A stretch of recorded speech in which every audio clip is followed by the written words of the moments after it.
Y'all ain't finna like this shit. Pay attention.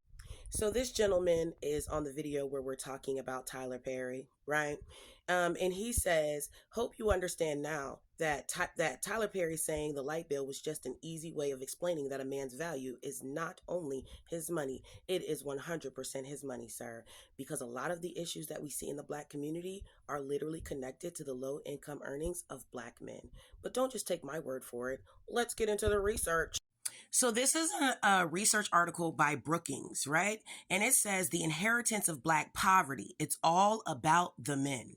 Black Americans born poor are much less likely to move up the income ladder than those in other racial groups, especially Caucasians. Why? Many factors are at work, including educational inequalities, neighborhood effects, workplace discrimination, parenting, access to credit, rates of incarceration, and so on. I will also go on to break down each of these things at a later time. Black men stuck in poverty, Chetty's latest. But gender is a big part of the story too. As detailed in a new paper from the Equality of Opportunity Project, Race and Economic Opportunity in the United States and Intergenerational Perspective. Now be mindful, y'all, I did a lot of videos where I talked about the Tyler Perry situation, answering comments, and I kept saying that what needs to be focused on is not black women accepting broke men. It needs to be focused on improving upward mobility and socioeconomic status for black men, because that is what would be most beneficial to the black community. Let's continue reading. By Raj Chetty, Nathaniel Hendren, Maggie Jones, and Sonia Porter. As always, there's a huge amount of data and analysis in the new paper. But big finding is that race gaps and intergenerational mobility largely reflect the poor outcomes for black men. The report is another contribution to the growing literature showing that race gaps and the intergenerational persistence of poverty are in large part the result of poor outcomes for black men. Specifically, Chetty show that black men born to low-income parents are much more likely to end up with a low individual income than black women, Caucasian women, and especially Caucasian men. We conclude, based on the preceding analysis, that the Black Caucasian intergenerational gap in individual income is substantial for men, but quite small for women.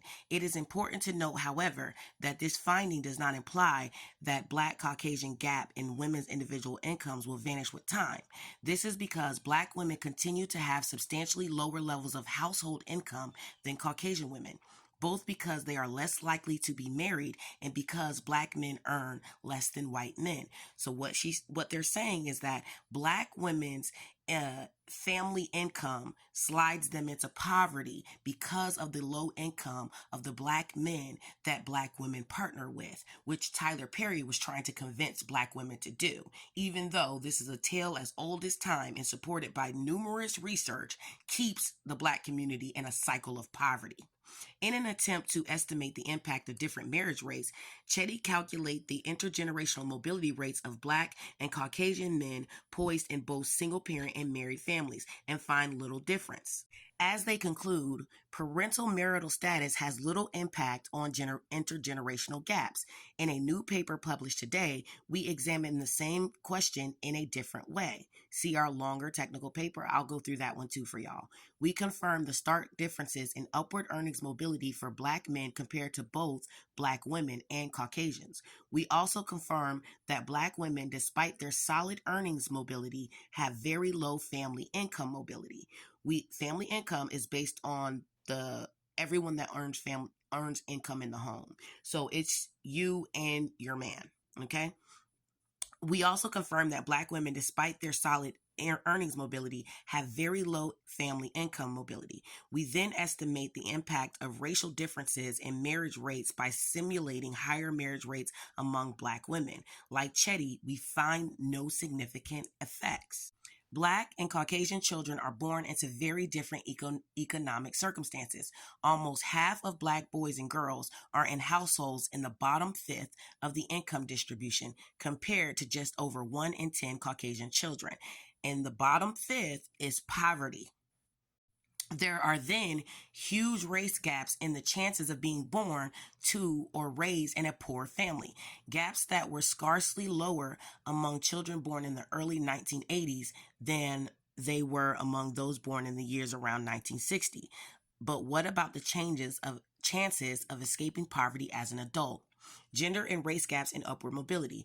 Using data on 4,200 Black and Caucasian Americans from the NLSY 97, we find that over half, 54% of Black men born into households in the poorest fifth of the family income distribution end up as individuals in the poorest fifth of the earnings distribution for their respective gender between the ages of 28 and 35, compared to the minority of Caucasian men, 22%, white women, 29%, and Black women, 34%.